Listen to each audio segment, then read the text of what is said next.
The ACNC does not set out what a charity must do to meet External Conduct Standard 1. The actions your charity takes will depend on its individual circumstances. As a first step, a charity should identify how its overseas activities or funding could be at risk of misuse. It can then develop a plan to manage these risks.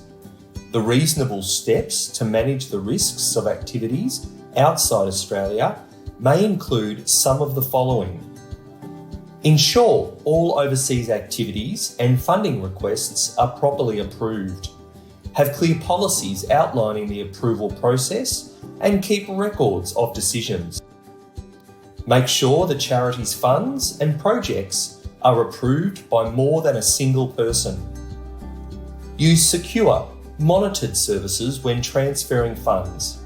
For example, formal banking systems, and ask recipients to confirm receipt of the funds.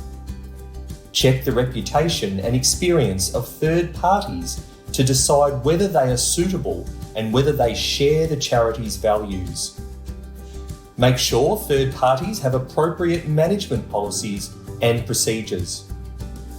Have written agreements with third parties that clearly set out the functions and responsibilities of everyone involved.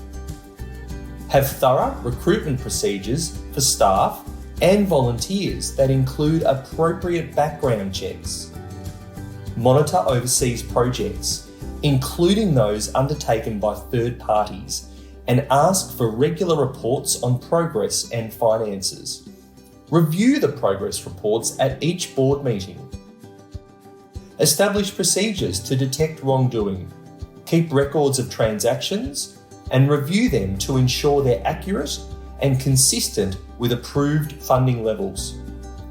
Keep a register of the charity's equipment and monitor its use. Make sure the equipment is stored securely. Monitor the continued eligibility of the charity's beneficiaries. Develop a procedure used when approving all new projects, as well as when conducting regular reviews of existing projects, to ensure they are aligned with charitable purpose. Make sure the charity has a process that allows people to report suspected wrongdoing without fear, recrimination, or disadvantage.